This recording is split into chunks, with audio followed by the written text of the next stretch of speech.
we're going to add, we're attempting to add 2 courses to the social studies curriculum. One would be advanced placement, U.S. government, which would be a senior level semester-long course. I see the pen's moving, so. And the second one would be advanced placement psychology, which would be a year-long elective. These are popular courses. They're offered in a lot of high schools. It gives us an opportunity to up the rigor of our department a bit and to help our school. It'll be a fairly cost-effective addition to our department. Yes. And you mentioned initially, who made this decision? The Social Studies Curriculum Committee. Okay. We met. It was about almost a 2-year-long process to see what we're doing well, to see where we need improvement, to see what kind of things we could do as a department to better our school. And the addition of advanced placement courses is it's one of those measurables that helps a lot of students. So that's where we're starting as far as the major changes. And those were recommendations from the committee. Oh, I'm sorry. Yes, yes. You know, there was only so much room, and staffing being the issue. We have a course called Democratic Leadership that will be replaced with the Advanced Placement Government, and we also have a course called Human Resources Development, HRD course, but it's not a business type of course. It's more of another. It's almost like a part 2 of Democratic Leadership. We will be maintaining our psychology elective that's not advanced placement. It's a semester-long psychology elective that is a pretty popular course as well. So we'll be keeping that one.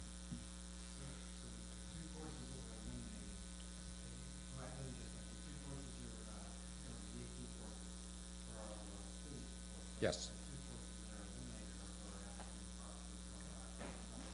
Yes.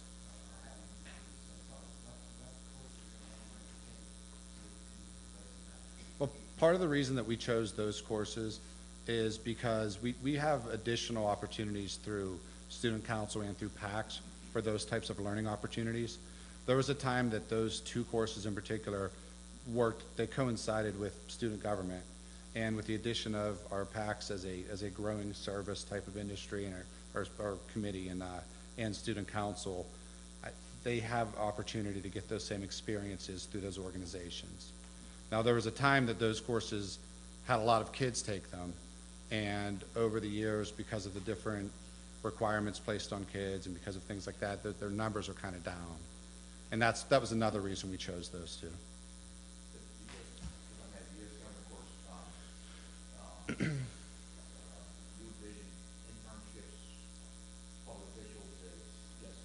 Oh, sure, yes. Would it mirror the old-fashioned civics that made us focus? It would. As a requirement for our senior year, our students all take American government, and right now the highest level we have is honors, and this would just be one additional course for your higher level kids. It won't be an addition of staffing or anything like that. It's just a higher level course for your high kids to take. We added AP macroeconomics a few years ago, and this would sort of mirror with that. That would be on the same track. It's a possibility. For sure, guest speakers would come in. We've had Congressman Murphy come in and people like that. They've been in over the years. We'll see how many students take it. It's a high-level course, semester long for your senior year, and some of the kids that year they're going to have AP calculus. They'll have Calc AB courses like that, and so that's a challenging schedule for students.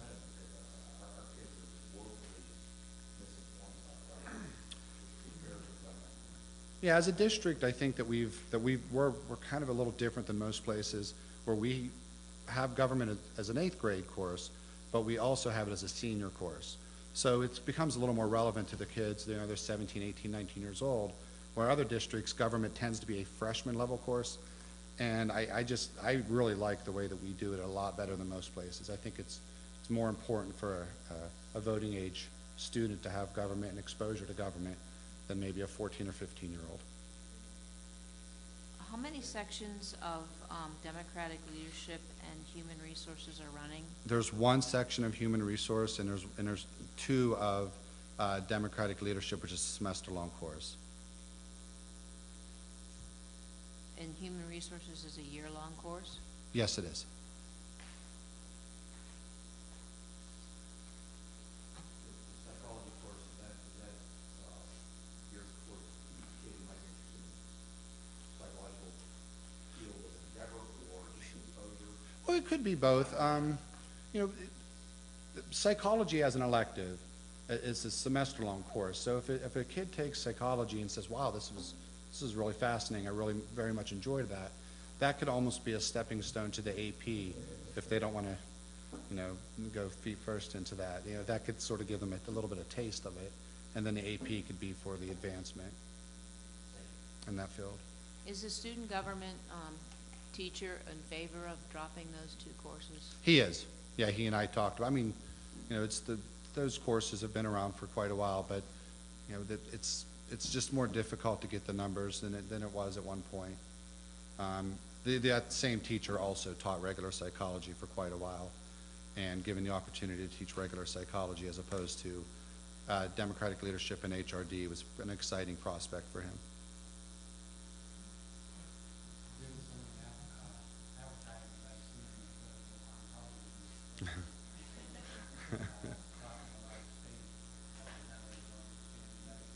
Yeah.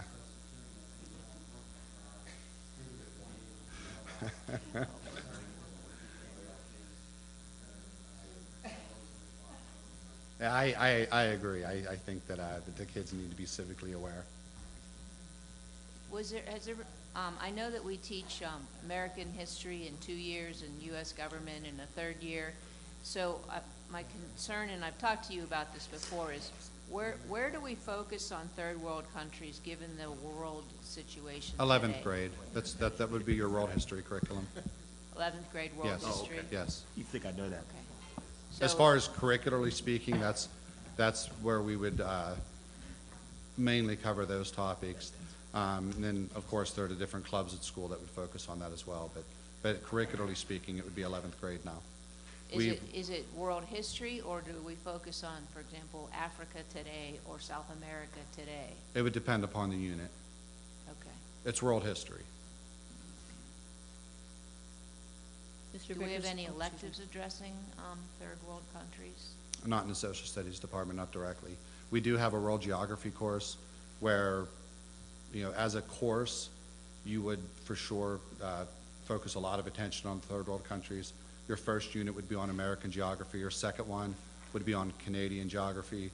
And then, you know, you sort of work geographically speaking around the world. But the third unit is Mexico, Central America, and the Caribbean. The fourth unit's going to be South America, and the fifth one would be Africa. So as an elective, you would focus on third world problems. Like you would typically teach fair trade practices and those types of struggles in the world geography elective.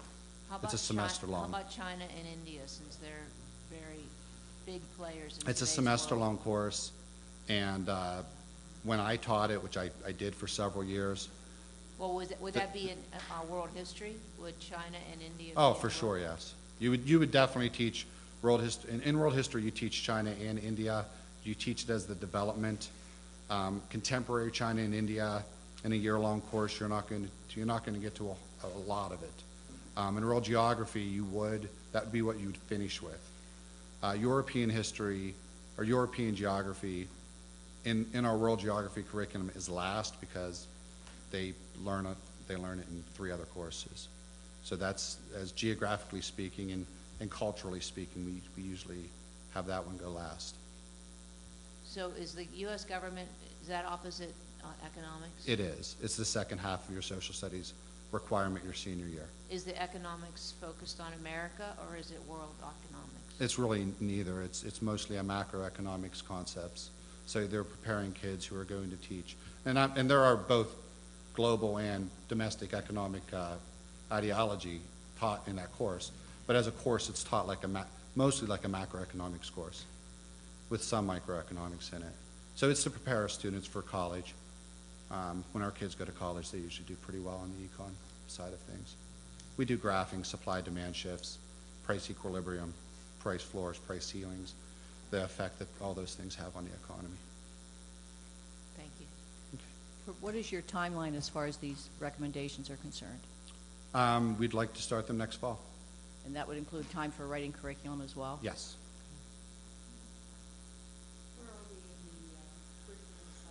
Well, there wouldn't be an additional cost, curricularly speaking, because we are scheduled currently to write the HRD and democratic leadership curriculum. Those haven't been written yet. One's year-long, one's a semester-long. So these two new curricula would take the place of those, as far as the writing goes and the budgeting. I guess I just have the same concern that Mr. Ammon has brought up, and I'm still not clear on if we're eliminating, and I understand the need for these AP courses, but if we're eliminating sort of our regular ed courses, if you will, where are those students going to be absorbed, these two sections of democratic leadership, and what are they going to have to choose from then that are going to be somewhat of a similar, if they're interested in these areas? I would think that for those kids that like the democratic leadership type of course, a lot of those kids will probably take Law and U. That would be, there would be similar concepts. There are civic ideas in our Law and U course. A lot of them would probably take world geography as well, because there are some similar concepts that we would cover there. Okay.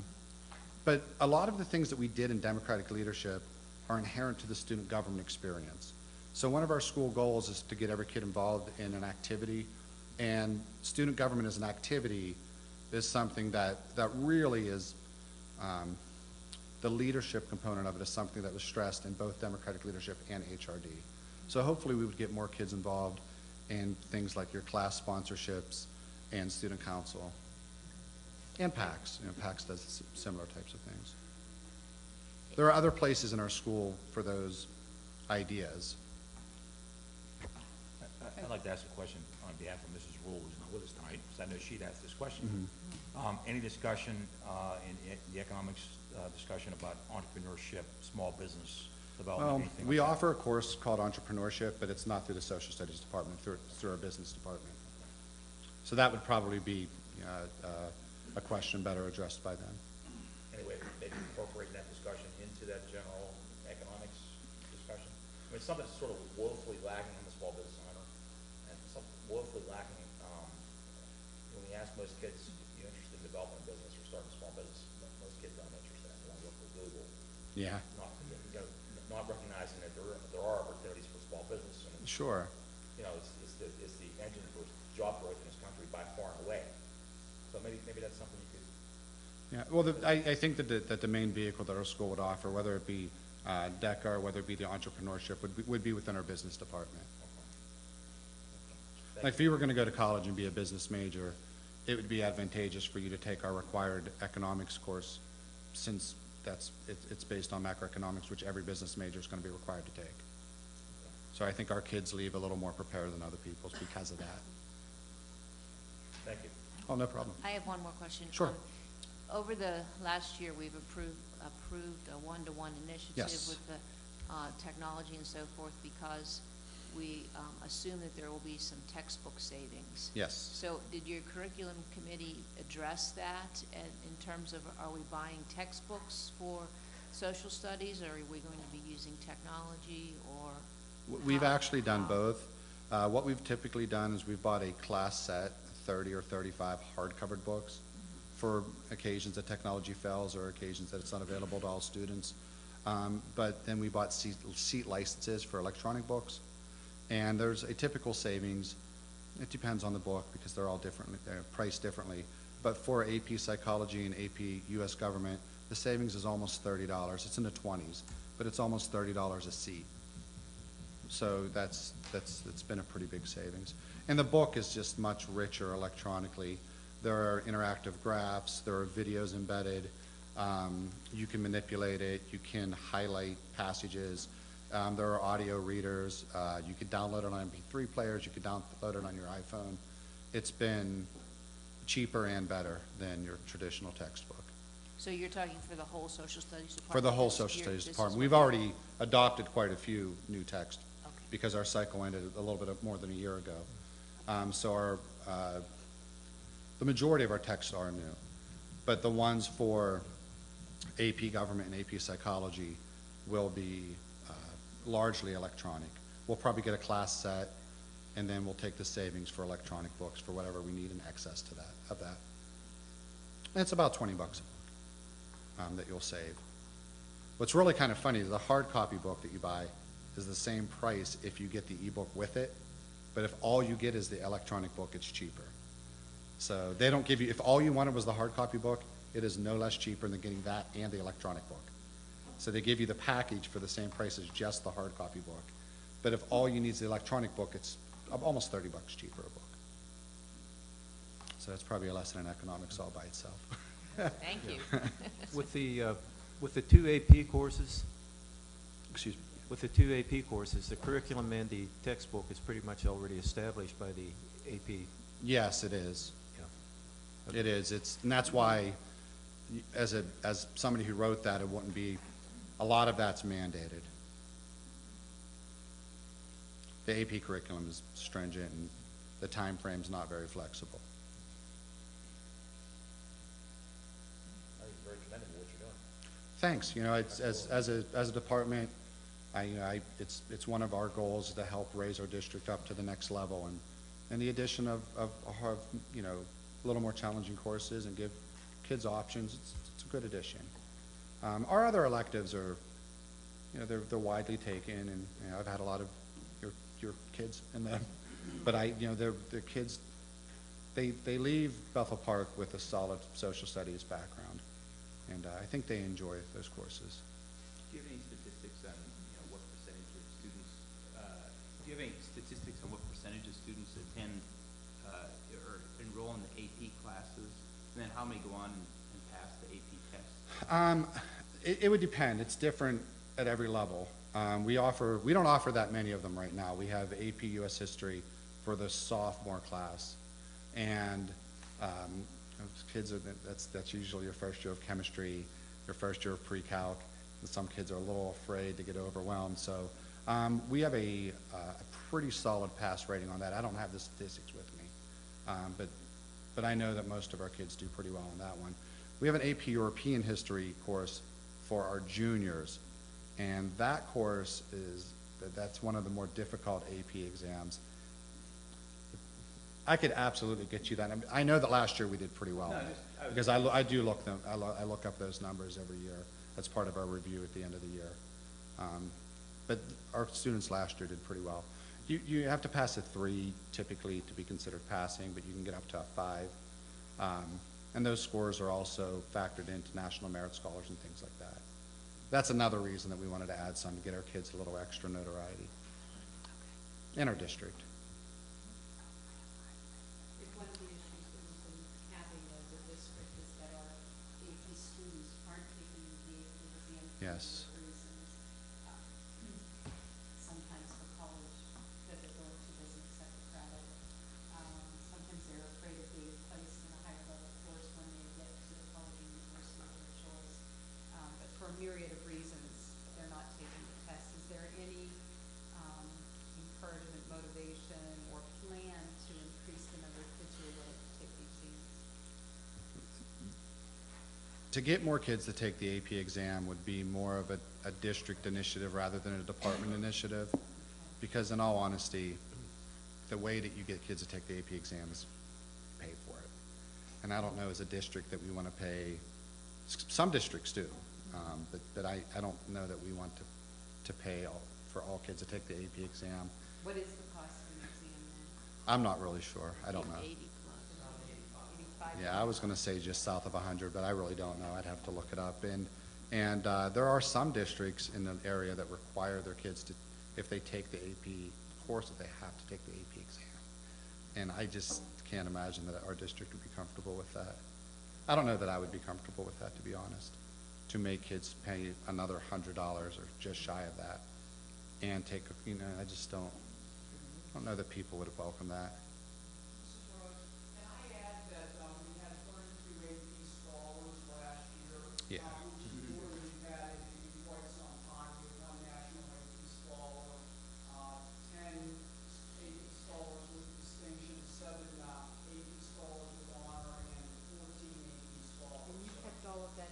Yeah, that was, Our students are taking the exams and better making progress towards that goal. Nationally, only 22% of the high school students who take an AP exam advance to that AP scholar level. Ms. O'Rourke, would you please place a star on Thank you. Well done. and I think those numbers will both go up. You know, it's pretty commonplace for our AP teachers to do voluntary study sessions with the kids. They're ramping up to that, and those of you whose kids have taken those know that. But ramping up to the test, they meet with the kids, they get them ready. Right now, 2 of our AP teachers they've redesigned the test to match it with this year's AP test. They've redesigned their test within their classrooms, and they work pretty hard on that. It's something they take seriously. Well, Mr. Vick, I'm watching the clock, and we just want to thank you personally Hey, thank for you. your involvement this evening you. and the committee and the folks that work in your department. And I did not mention earlier that this presentation this evening is being videotaped, so if you folks want to go home or other people were unable to attend tonight, they can watch it on TV. And again, if you have questions, please don't hesitate to contact us. Okay, thank you, sir. And if you think of anything else throughout this week, send me an email, and there is something that you want me to quantify, I could find the answer out for you. Okay? Thank you. Thank you, Thank Mr. you. Vick. Thanks. Thank you very much.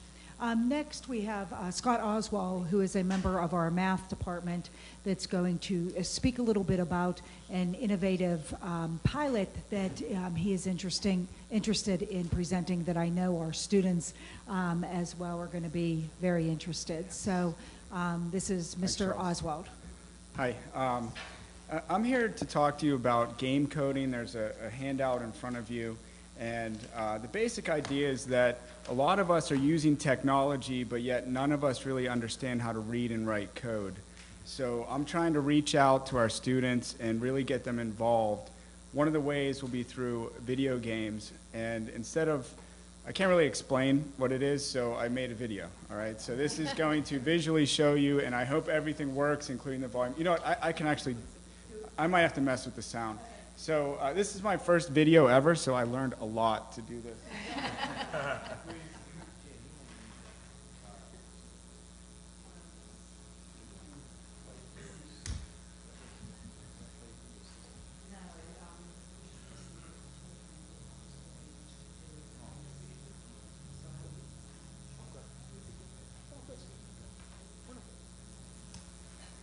Hello, and thank you for having me here tonight.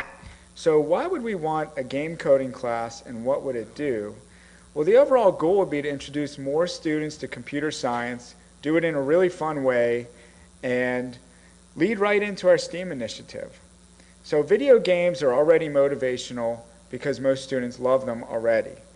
Minecraft is a game that can be modified through coding in Java.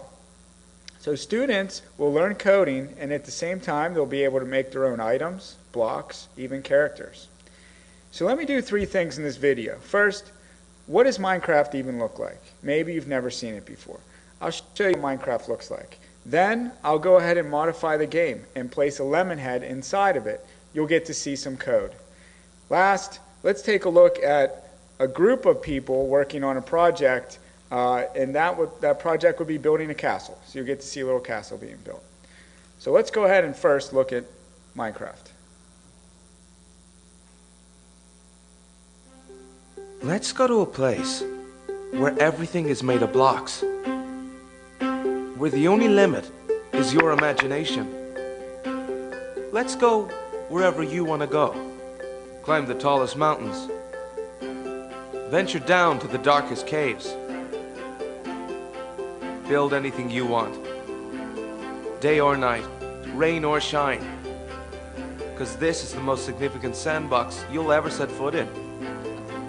Build a majestic castle, invent a new machine, or take a ride on a roller coaster. Play with friends. Now, from a coding perspective, this really looks a lot different. Let me show you what the code looks like. This is Eclipse. It's an environment where Java can be written, and what you're looking at is Java code. All right, so this is something that I've made. Let's scroll down a little bit. There's lots of code in here. I'm trying not to click on my mouse, my computer mouse, because it makes noise, but here we go. So this is what code looks like. If I came over here and hit run, then what would happen is the game would actually play. So this is what the game looks like. I was already playing a little bit with that. So let's minimize that. Now, what I wanted to do is show you that I can put a lemon head into the game. So here is my lemon head, which is awesome. Look at it. I did a really great job. You know, even it's got a smile, it's got eyes, it looks fantastic. But the idea is that students, yes, they would be doing art, the A part of STEAM. They would be making pixel art like this, and then we would then be putting that into the game. So let me minimize my awesome lemon head. And here's the deal with the game. Now there's two parts that you really have to do. Something called myfood.java, which is a class, and I'm going to kind of ignore this for right now. And the second part is main, and in main you have to do three main things. The first thing is you have to say, hey Java, look, this thing exists. So that's what I'm doing up at the top here. I'm declaring that this food item exists. And then when I scroll down, I load the food item. This is telling it where the texture, that little picture I just drew, where it exists, and it puts it into the game. And then the last part, the add recipe. People can make a lemon head that play my game. So my modified game, people can go in there and make a lemon head through using sugar and melon. It's a little recipe on how to make it. So let's take a look at the game. Here it is. I'm going to go back to game, and oh my gosh, there's a wolf. Run! There's a wolf, there's a wolf. Oh, no, it's okay, it's okay. All right, I'm fine. Now, if you look at my hand, there's a lemon head. If I hit Q here on the button, it throws one out so you can see what the lemon head looks like in the game. Maybe I'll throw another one. Uh-oh, oh my gosh, here he comes. Uh-oh. Don't be afraid, don't be afraid, it's okay. Anyways, let me show you something with the lemon heads here. All right, so here I am, here's the wolf. I'm gonna go right up to the wolf. The wolf's not gonna hurt me. And I'm gonna give it a lemon head. There you go, wolf.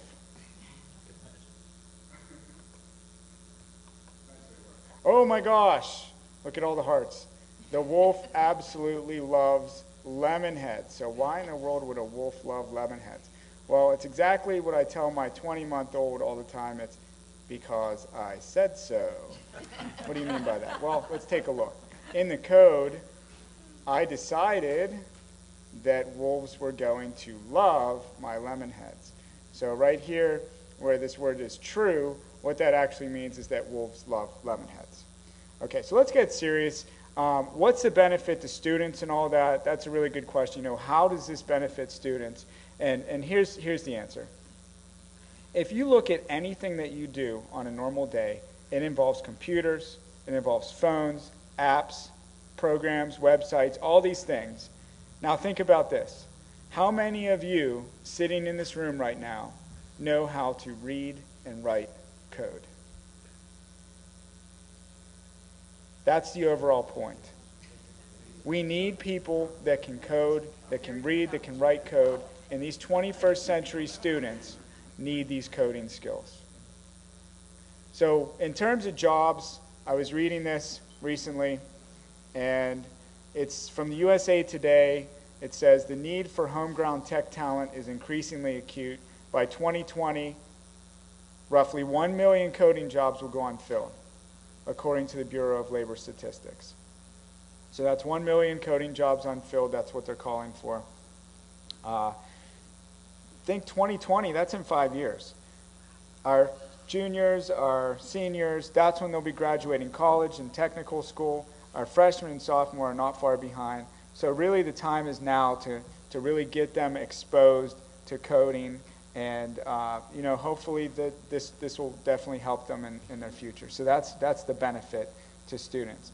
Now the last thing I wanted to show you is this little castle, and there's multiple people working on this. I just wanted to show you a little example of people building things. So I'll kind of move through this a little quick, but I hope you enjoy the video anyways. There's probably 4 or 5 different people.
answer any questions that you have. I'm hoping that this video showed you a little bit about Minecraft and what the students will be doing through putting their own items into the game with coding. Thank you very much for watching.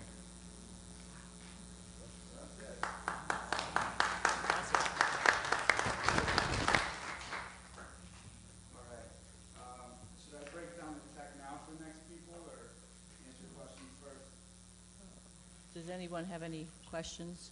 I have a comment, if I may.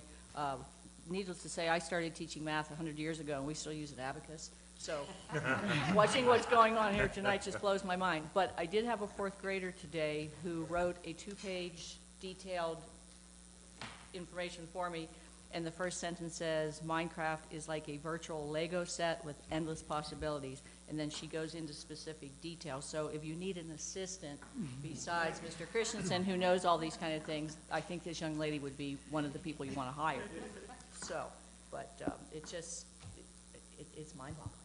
There's people of all ages that are really in love with this game, and because, you know, it's so modifiable, you can kind of make it into your own, and that's why people love it so much. I'm new to the game. The kids are better at the game than me, but they don't know the programming part. So. I just have a general comment. First of all, thanks for the presentation. I thought it was great. Really got the idea of, I think, what you intend to do. And the general comment is, right, you got me hooked on it. I think I don't see anything wrong with it. I can't think of a reason I wouldn't go for it. So just a couple questions is, how many sections do you plan on having for this? The number of students you plan to entice with it, like the grade level, and I guess prerequisites to get into this particular class? The idea is to start with all-inclusive and small. So the pilot would probably include one section next year. And kind of really look at what happens in that class and move on. Now there's some software that's going to help out with that class, and that's where the costs come from that are on the sheet in front of you there. That's coming from a program. Now what the program will do is provide scaffolding for the kids and scaffolding for me for starting. It's going to take them through a lot of different things through the game in terms of coding. And that's why it's pretty much open to anybody who would want to take it. You don't need any experience. Now, we could do it other ways, with experience, without experience, but the idea would be to kind of run it and see where we go from there. What type of math level credentials in math are needed? You know, your basic algebra, upper level, what's that about? And for this class, the way it's going to run through the pilot, you would just need to be at the high school.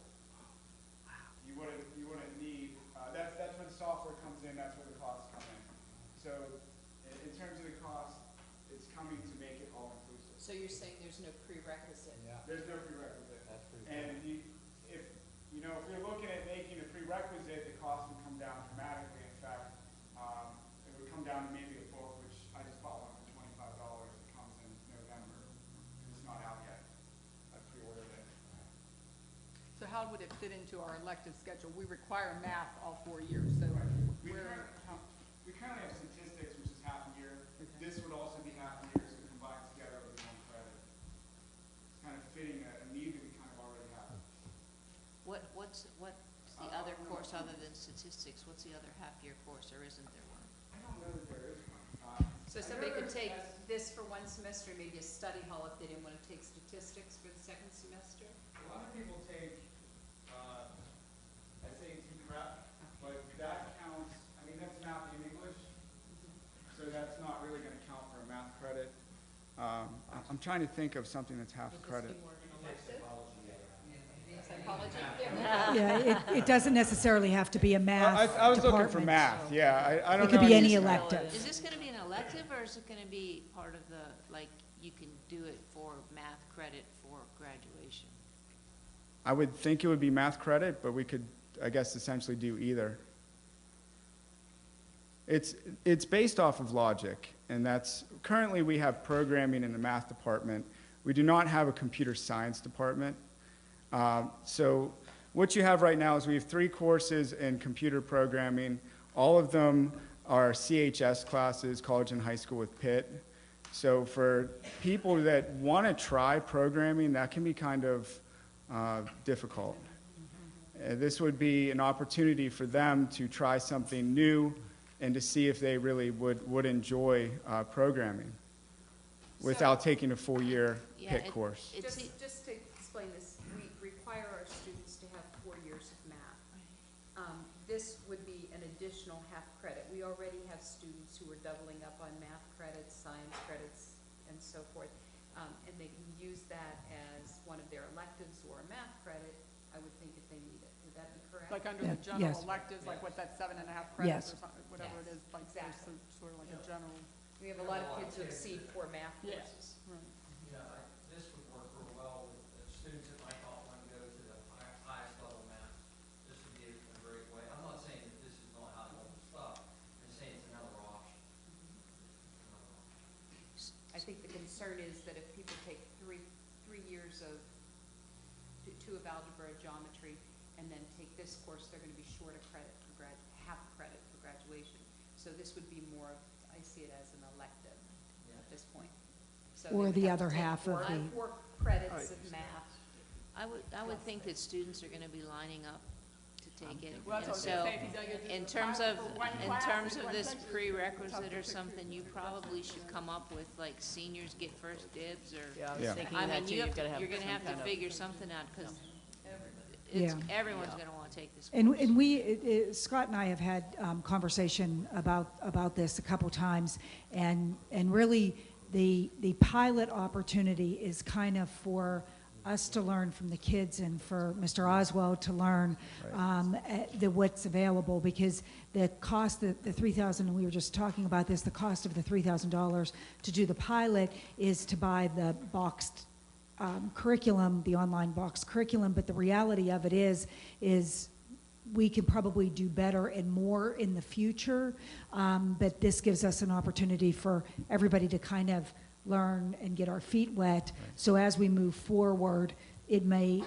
we may be coming back to you and saying that we want to offer this course as 3 sections or 5 sections, or there's a demand moving forward. So it's more or less to kind of get our feet wet in this idea of doing things that are more innovative, and the programming piece, and using what the kids are already invested in as a learning tool. And is there, Is that $3,000, is that a one-time? That's a one-time fee. It's by seat, and we're looking at about 20 students or 15 students, and I think it's $129 per seat for the first pilot group. It would just be for the pilot group, and then we would decide what to do from there. Eventually, I would love to make this course still not have requirements, but to do it in a way that I wouldn't need the software. But that's going to be, I'm going to have to see how this goes at first, and see how, because I want to be all-inclusive. I think that students need to look at these things and say, this is something that interests me or it doesn't, because the jobs, according to USA Today and other people, are there, and we need people, in this country to do those jobs. So we need to push this, and I really think that you're going to see a big push in education over the next, 5 or 10 years towards this type of thing, and towards apps, everything. Kids making apps by the time that they leave high school, and good ones, good ones too. This is a great way to get kids interested, because if Yeah. you start out with traditional programming classes where you start out doing Hello World or something like that, it's so Yeah. abstract, they don't see the value of programming. So you start out with something like this, immediately see the benefits. That's great. Are there, if costs, as you scale this up, if this is popular, are there maybe open source alternatives also that you could adopt if cost became an issue? The idea with the cost is that the software I'm using, this Youth Digital, it really takes the kids lesson by lesson through the different ways to program things in Minecraft. So in the beginning, I would be there more of like a facilitator, but at the same time, I would be actually showing them basic Java skills, which you even bring out with the Hello World. And I would be there to work with them through everything. Now the idea is, how long will I need that software for? I don't know that answer, and that's why we want to run the course. But in all sincerity, if I had kids that I just said, the prerequisite is you have to have Computer Science 007, then the costs would be maybe, $25 or $30 for a book, and then would have those books. Because Forge is open source, and I could use Eclipse and all those things. So the idea is that the future, hopefully things are not expensive, and I'd also be looking into things like Hive grants. I'd have to have somebody maybe to partnership with me for that, but that's something I'm willing to work towards. I just think this is so important. 3 years ago, I had no idea how to program. I started looking around. Everybody's using their phones. Everybody's using computers. The TVs have apps. The cars have apps. Everything has apps. And I just figured that I wanted my kids to learn how to do this. So I started to learn myself. Right. Yeah. Can you do this on Chromebooks? The current, I've been looking for websites to do this through, and I'm not sure in terms of the compiling, but you could code in terms of just writing the code, compiling something different that's actually running the code. I haven't found anything that's run the code yet on the Chromebook. So you'll need a lab to be scheduled for Yes, yourself? yes, for I your would. course too. Right. There's a lab on floor 3 that the math teachers use for computer science. Okay, so we are planning to pilot this 15 to 20 students. Mhm. Then if it takes off as we're suspecting, where do we fit this into the curriculum guide? Are we dropping some other class? Are we? What we would, teacher-wise, student-wise? yeah, what we would do at that particular time, this particular pilot would go into the course catalog for the 2016-17 school year. We would run it, we would learn from it, we would come back and see if where things fit. Our enrollment has continued to drop, and our class size is what it is.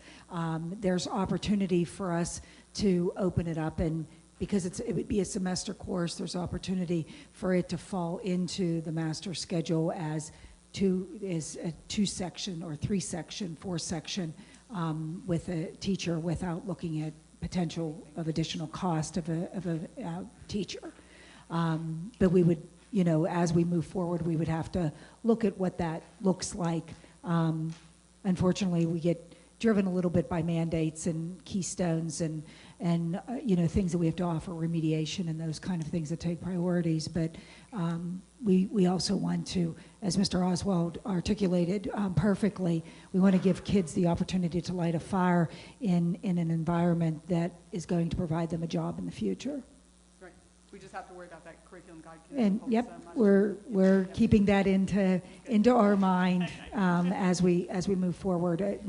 Our goal truly is to offer opportunity at no additional cost to the district is where we're at right now. Thank you. Mrs. Buckley, may I? Sure. Yeah, I agree with Mr. Christensen. This is an excellent way to get students interested in coding.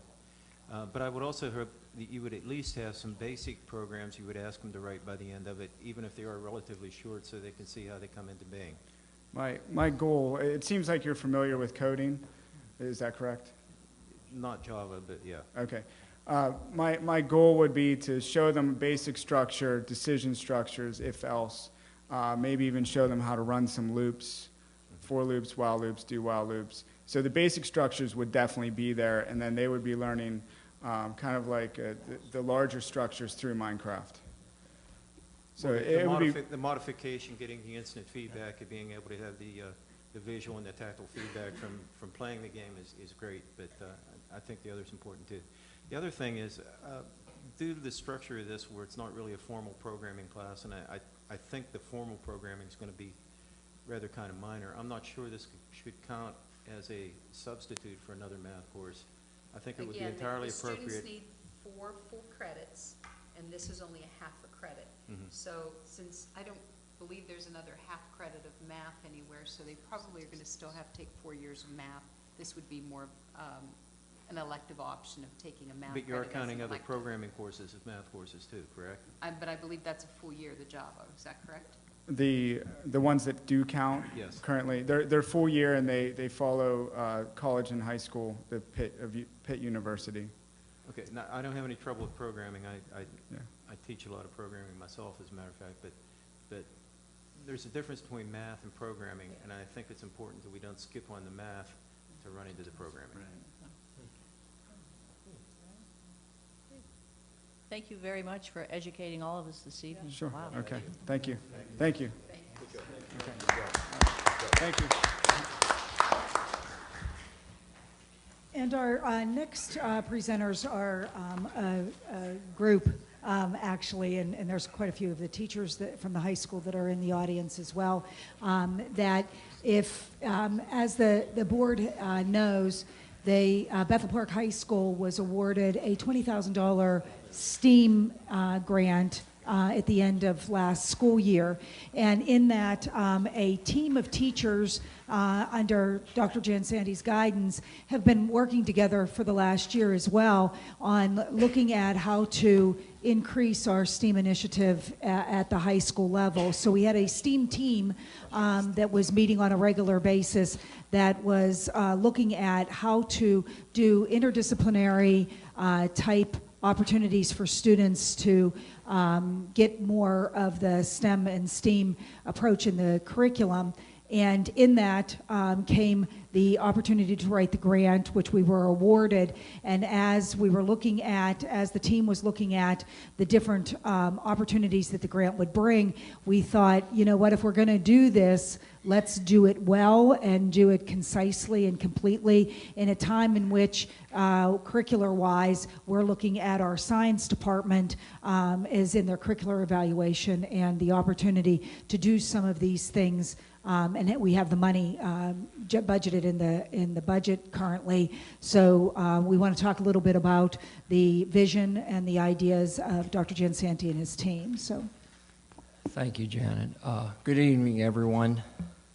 We, it's great actually living 3 years in the new building and feeling like we're under one roof, which we are. We really have set up tonight's discussion for you based upon our physical plant as well as where we are with the curricular items. So we've grown. We really have. When you look back at the old campus, there was a lot of cool things going on as far as being outside. But as far as collaboration goes, it was very difficult. We were on different islands in different buildings, and we really had a staff that didn't know each other very well. And so over the last 3 years, we've really grown as a team, as a unit. You've heard tonight a couple of things. Mr. Vick, there was discussion about entrepreneurship. You also heard about, Mr. Oswald talked about STEAM, and that's kind of a nice segue into what we were going to talk with you about this evening. And Janet kind of laid it out, Ms. O'Rourke laid out that we received the grant in June from the Grable Foundation. Let's see, I'm going to jump to right here. And the Benham Foundations. And with that, through the IU, we applied, and a group of teachers and facilitators particularly worked on that.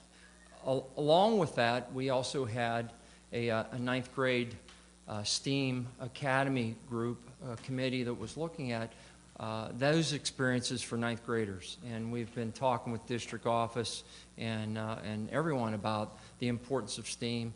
As you know, there's been some recent jumps with local schools. Really, their school profiles really leaping, and a lot of that's been attributed to actually the use of STEAM in the curriculum, K-12, and how they've benefited from that, and the students really have benefited from that. And that's really what tonight's about. What are we proposing and asking for with regard to advantaging our students? The way they learn, we've in the past taught in an isolated environment by each individual discipline. So now what we're looking to do is to try to bring some of those disciplines together. As you know, the high school has a couple cool spaces that really are rooms that have a divider in it, can open up and really can open a large space. We actually have one on each of the floors, with the exception of our downstairs electives, where we have our arts and our engineering courses, our project lead the way, our business courses, our marketing courses. Those are our maker spaces that are already in place. Those are elective areas. Students that choose to perhaps explore the field of engineering can sign up for courses, go through the project lead away, and prepare themselves for the next level. Well, what we're talking about basically is bringing our disciplines together and having those experiences in different spaces in the building. For example, with our library, we have an extended classroom with a divider. We're looking at making that space one of our innovation studios. With the grant, the theme was innovation, and that's what we applied and how we kind of said that this is what we're going to do. So with that said, I'm going to move along here and kind of go with our next. We're really talking about our students being prepared to be digital citizens. You know, what we want and what the world wants, the business world wants, are critical thinkers. And along with that, they need to be able to design and be able to think and brainstorm and come up with those entrepreneurship pieces that we referred to earlier. As the Innovation Studio, the mission is to guide students in learning experiences of academic creativity, critical inquiry, and problem solving with transdisciplinary design thinking and exploratory to meaningful making. What's that mean? Well, we're going to find out in just a moment here. I'm trying to get this mouse to go here. Help me out here. Okay, we're talking about new ideas being engineered to create value with that. All disciplines have advanced our world through innovations. That's really where we are and how we've gotten to be. Our students' diverse futures depend on present and future innovations. I won't read all of that for you. As you know, you have that in front of you. And really, the concept of the student as the worker in the classroom, the student as the doer, having a high school that's performance-based has been our motto over the last several years, and it's really come to be in our new high school. So we're able to have students show and demonstrate what they've learned, and that's really what proves that they are proficient. You can see a lot of things that go on in our school, kind of a little snapshot of our GoPro cameras that we received an award, a grant, and those students do that calculation at Kennywood. It's fun, but also it's a great learning experience. We have our chem and art classes that work together. Big data is up and coming. Our 3D printing, we started that last year. We actually, the tech ed program had 3D printing, but we asked for a 3D printer for our library, so we're kind of getting in position. And of course, we traded, we were very wise too in our selection of what we did with our new building. Back in the late 90s, a lot of area schools started to get rid of their shops and their programs. They started cutting back. Well, we were very smart not to do that. So we have provided our students quite a great experience. We did swap one area, our video production. Our old metals program was swapped out for video production. So once again, we're moving in the right direction. So the scalable concept, we're looking for a range of experience and degrees of interdisciplinary connection in a flexible scheduling environment. So what we're looking for is teachers to be able to come together in a period that might work or a time frame that might work. They can go to the studios, work together, collaborate, and students can produce. That's what we're looking to do here. And here's some projects, some ideas. We had a committee, our facilitators once again, brainstorm areas that they want to think about. Neon glass making was one of the areas that they want to try to have the students produce and make. Our 3D printing, as mentioned earlier, 3D food innovation. That's kind of interesting. We have a connection with Honduras.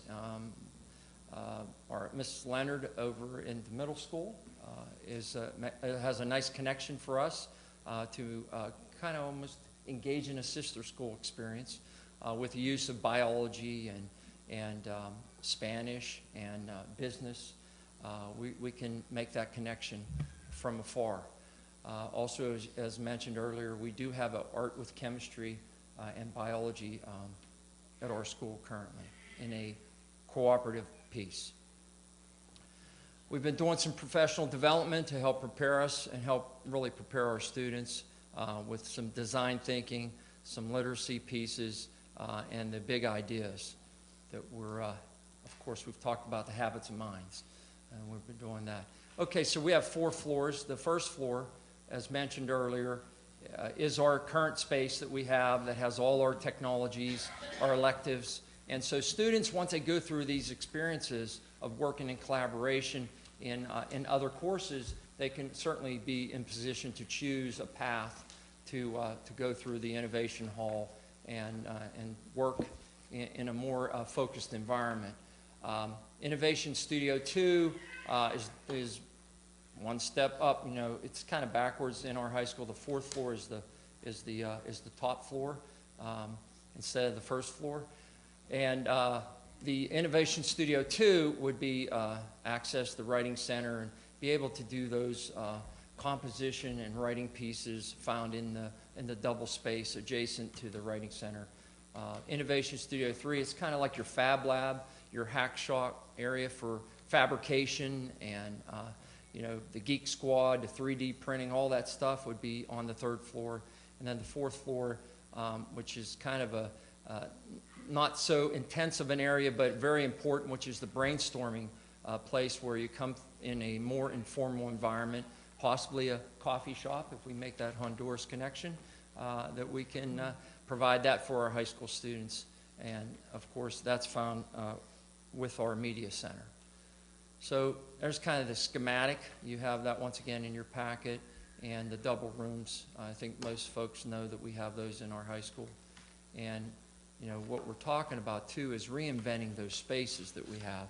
When we designed the school, we pretty much had those with regular student desks. Although they are pretty flexible desks, they don't work with our innovation ideas and what we had proposed to the AIU. And so we're looking to recreate those spaces. The layout there, I'll show you some furniture and different items that'll kind of give you a different flavor of what we're looking at. Kind of real informal, but give kids an opportunity to come in and do the work that needs to be done. Why is that important? Because it's when you come out of a regular classroom, you come into a different setting. The wheels can turn. It can be more spontaneous, and it can be really productive. So, and once again, these are the different kind of furnitures that we're looking at. You have the transparent marking board in the middle. You've seen that out there. So we want to reinvent those spaces, of course, with changing the color and the paint and making it a really appealing environment. You can see our desks that we're looking at possible purchase. Doing anything with standing table desks? I hear that's the big rage now. Yes, yes. Yep, the standing, the taller. They want to get in one school district's going for all their elementary kids to be standing. We, just so you know, with that $20,000 budget, $5,000 when we made the proposal was really for professional development. $15,000 of that has to do with really some minor purchases. So we're actually coming to the board tonight to show you a budget and a list of items that we would like you to consider to really turn those spaces into what we really want it to be for our students. And that's where we are with our budget request and our innovation studios. I kind of ran through it quickly because I thought you might want to ask more questions than hear me kind of bark it out or go through a canned presentation. So with that, I would welcome any questions that you might have. Dr. J, would you be also pursuing any other grants? Yes, in the absolutely. nature of the STEAM grant Absolutely. you received? Absolutely. I know part of what we're going to be doing is, you know, we're looking at coming in and giving a facelift to those 3 areas, but the sustainability of the program, you know, the gadgets, the widgets that you produce, and you know, we want to continue with looking at grant monies to support that and fund that along the way. So. Do you have a timeline? Yes, we actually were going to come to the board in September, but because of our rollout of one-to-one, kind of held it up a month here. So here we are in October, trying to get this thing rolling. We're actually going to start to paint.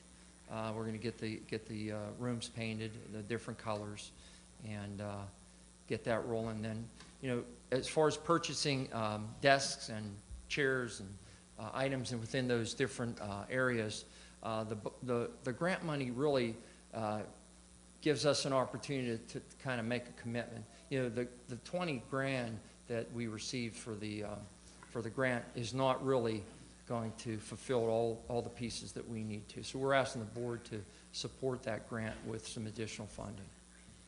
So I'm not quite clear. Will teachers bring classes here? Yes. Will students come in during study halls? How's it going to work? The answer is the answer is yes. Of course, we have labs at the high school, and right now we schedule those labs with our pairs, and teachers bring their kids into the computer labs. We see that same kind of arrangement occurring with the innovation studios.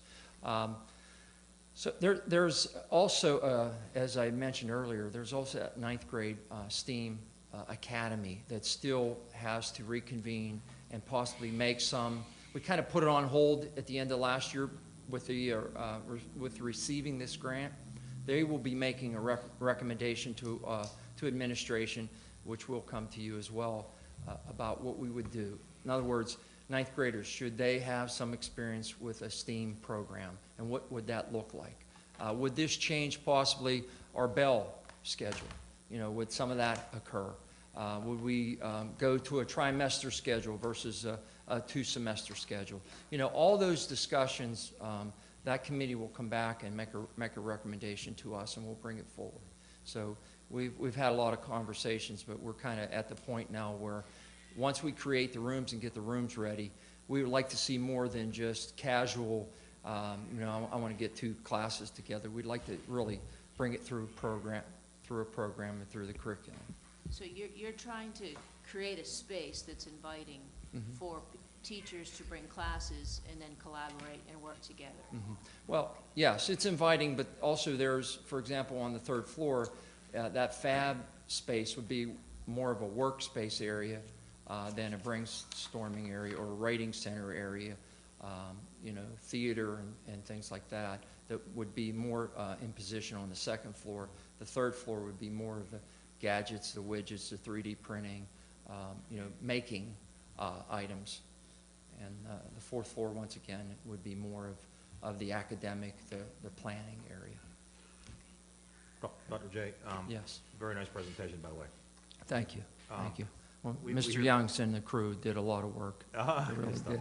Yeah. We hear a lot, we get a lot of input from parents whose kids are gifted and talented.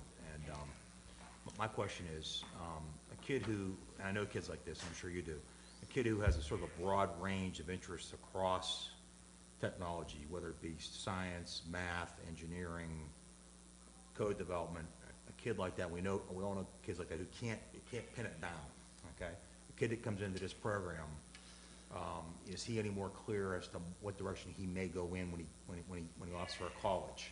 Well, And is there any direct line from the counseling office to that kid as it relates to his interests, is my Well, question. the first part question I'd like to answer, which is, you know, hopefully with that experience of going through the innovation studios, you know, part of what we want students to do is to explore, to work, to find out, you know, where their niche is, where they think they might want to do that. We have a lot of kids that go to college and change their majors 2, 3, 4 times before they graduate. You know, hopefully this environment will help kind of minimize that as much as possible. You might, you know, along with programming and those other pieces that we're trying to put in, you know, we're trying to give kids opportunity to explore, feel it, try it out, and then say, yeah, that's for me. I like that part. I don't really care for this part. So that's the goal.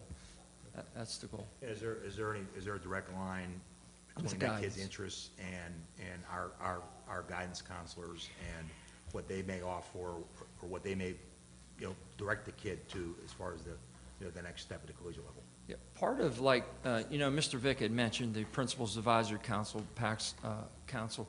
What they do, they bring guidance counselors in in the middle of the year and present to them all the things that they've done during the year. And part of that is so that they can be an advocate for other kids that are trying to look to find a fit.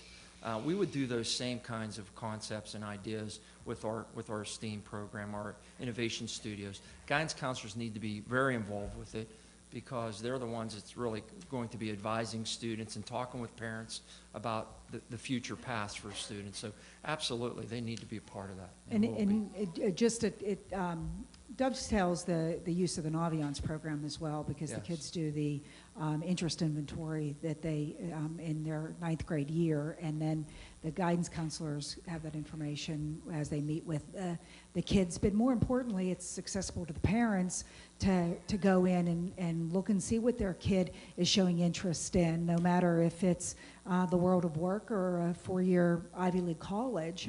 So the opportunity is there. And if you look at some of what's going on in our neighboring school districts and stuff, as far as innovative spaces or businesses that are very successful entrepreneur businesses and stuff, the theory of build it and they will come is strong when we look at the different types of environments in which we provide children to be creative. And when you look at the Pennsylvania core standards that we are now living under, much of those core standards, much of the habits of mind, the 16 habits of mind, are all about that creativity and seeing a problem, not necessarily being able to regurgitate an answer, but being able to explore alternatives to the common answer, and be able to really focus on thinking and thinking about thinking, which we haven't done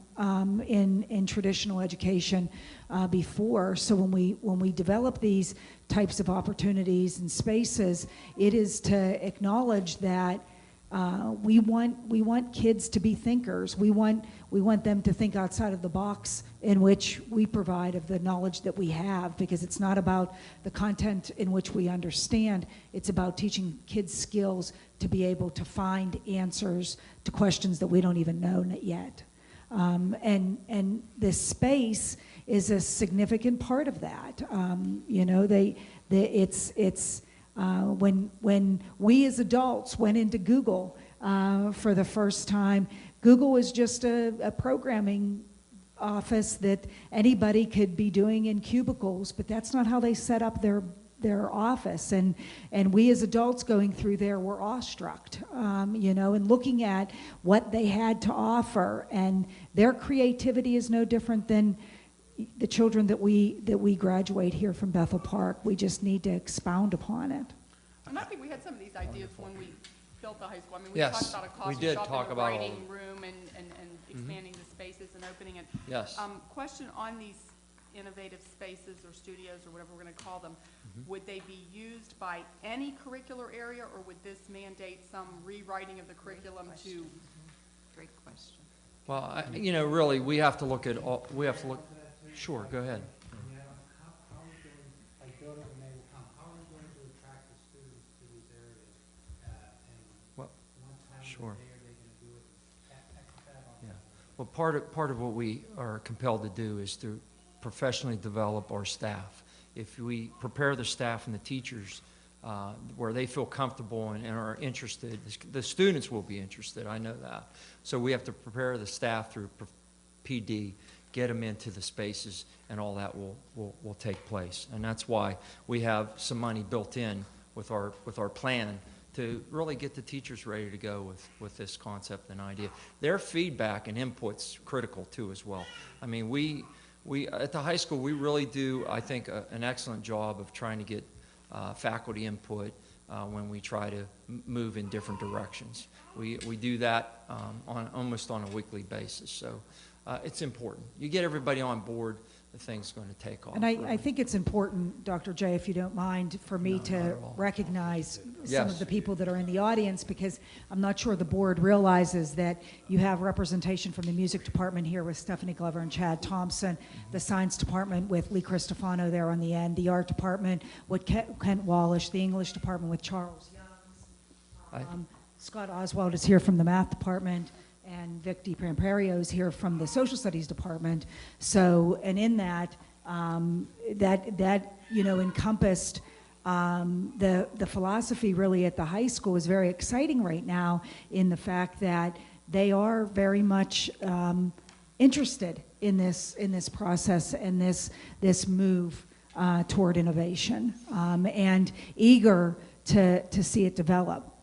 Yes. I'd like to challenge the board to reframe your thinking about a typical school day in 9 periods a day, 40 minutes, bells changing classes every 40 minutes, and instead think about it as a fluid learning environment. We have already started to forge into that area by having students who are taking online courses within the current day. Kids who are coming in a half day after taking some courses online at home. We have kids who aren't coming in at all and are learning online. These kinds of labs, the theater studios, the art labs, are changing, and this concept of STEAM is changing the format of education in this country, and we don't want to be left behind. In fact, we want to be a leader, and there's just so many exciting things that our teachers are already experimenting with in informal ways.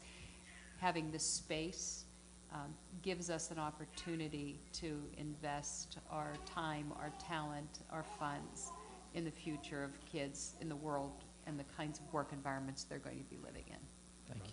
Dr. Jen, can I? Yes, please. I've been kind of quiet tonight, so I finally woke up. I love it. I love it. And there have been A couple points.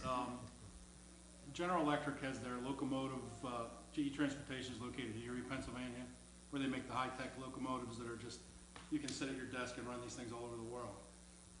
Before, they wanted to put an R&D center in Erie, Pennsylvania. Didn't happen. They put it in Hialeah, Florida, because that's the only place they could attract people to go. They weren't going to move to Erie, Pennsylvania. Right. My point really is General Electric is investing, I don't know, $50 million just out past Imperial in a 3D manufacturing facility. And why are they coming here? Because we have the brain power in this area. So, I mean, think about Hialeah, Florida 15 years ago, Western Pennsylvania today. So this is... right. Innovation we are Studio, right on the that's edge. Pittsburgh. Innovation Studio really is Pittsburgh. It's now. Yeah, absolutely. Yeah. Good It's time. no longer the future. It is not. Yeah. Great point. Thank you. Dr. J? Yes. I can see there's been a lot of thought put into this with the list. It looks very appropriate for the most part and everything, but I'm not a big fan if we build it, they will come. And before I vote on this and would like to approve this equipment, I would like to see some plan for who's going to use it, how it's going to be used, and I think we need a little bit better of a plan on the usage rather than just saying this is the equipment we want.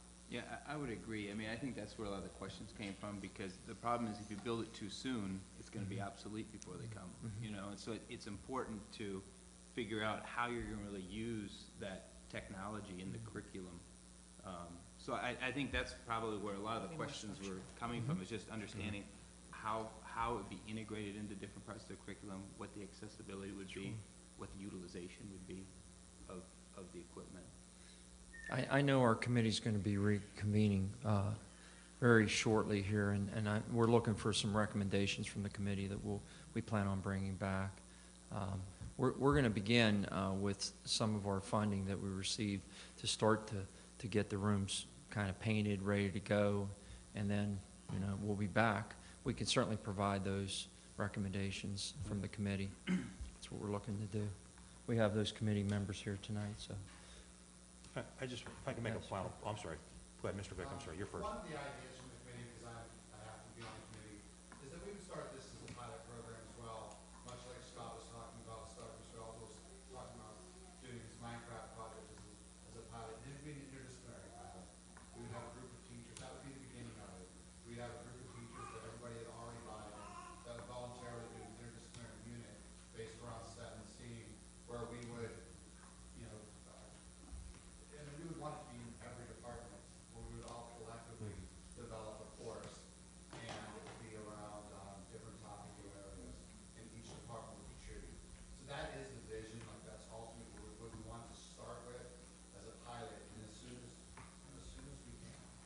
We already have one such course in place in the chemistry and art and art and chemistry that Mr. Cristofano might want to expand on a little bit. Do you want to talk about that? Come on up. Sure. Nancy, Yeah. Nancy, before we go there, may I make a comment about what was just said? I don't think anybody on the board has said that we don't want to do this. I just think that you know, what you're planning, we just want to see a little bit better presentation and documentation of how that's going to happen. We just have a few more Yeah, minutes. we're running a little tight. Do it Sure. quickly. Yeah, our science and art and science class is a great model that we would use for our STEAM labs. Because what we have are essentially these massive interdisciplinary units. And that's going to kind of be our guide for what we want to do. We'd love to get about 3 or 4 different teachers in there to develop a lesson. If you look at the philosophy of STEAM education, it's not knowing so much as knowing plus doing. So for instance, a teacher approached me and said, you know, I would love to do a lesson on plate tectonics. And the proof for plate tectonics came from radar. Radar was developed in World War II. So there's an amazing connection, and in my opinion there always has been, between war and technology development, and then what becomes of that in like the civilian life. And I think in a holistic view, that's I think what we want to do with our kids. We want them to know calculus, but we would love for them to know about 5 or 6 different places where that could be used in real life. And so using the model of the old high school, we were 4 separate buildings, 8 separate buildings. We were silos of knowledge. I wasn't even sure where Building 4 was located. I stayed in Building 1. I didn't meet with people. We're under one roof. We have common plan centers. And Dr. Jay has always told us student as worker. So I think that's where this whole studio idea is going. Whether all 9th graders see that, which would be awesome, or if, you know, the coalition of the willing teachers, that we go in there and we just knock your socks off for 2 weeks on a, not an add-on to the curriculum, but certainly an enhancement, so that kids are just the complete picture when they leave. And our science and art and science class is absolutely a model for that. It's amazing. Thank you. I am intrigued very much by the idea of getting your hands on and doing the thing. So what, I think what I'm having trouble coming to grips with is, when I'm hearing you and everybody say, you're not quite sure of how you're going to do that, whether it's all 9th graders or, as you said. So I think once you become a little bit more clear on how you plan to approach it, then it becomes it'll be easier for me anyway to be able to say how I. We can do that just with the understanding that it's dynamic and it's going to change. Okay, we can give you a starting point with the understanding that it's going to change. That's what we know about this. So, yes, it is very fluid. Doc, Yes, one other Vince. point, you know that I'm very pro labor, skilled labor. Mr. Schubel and Mrs. Roll have also been very big proponents. And I'd like to know how you're going to tie that type of thing. And I want to read this. This is from the Virginia Manufacturers Association. They picked 21 skilled trades. Electrical is probably one of the oldest. That means age of the people working in the field. This is a scary statistic, I believe. Electrical, electronics engineers, and technicians, with 38% of the jobs held by workers 55 years of age or older. You know, meanwhile, a third of electrical, electronics repairers are at least 55, with 72% are 45 or older. So how do you tie in Sure. not just the engineers, but the people who are going to work for the engineers? How do you make that a complete circle, so that we're grooming everybody from the bottom to the top? I mean, if you look at the proposal, there's a piece in there about circuitry. I mean, you know, that's just one piece of what you're talking about. You know, it's really, you have to work backwards. That's really what we need to do. Ms. O'Rourke talked about Naviance in our counseling department. What we need to do to really do it right is to do an alumni survey, find out not only the students, how many went, we know how many went to college, how many changed their majors, how many graduated, and are you working with the degree that you've fulfilled? And I think once you find out that information, That's valuable to come back to talk with students about careers. I mean, it's really, right now we're, 9 out of 10 of our students go on to 2- and 4-year colleges.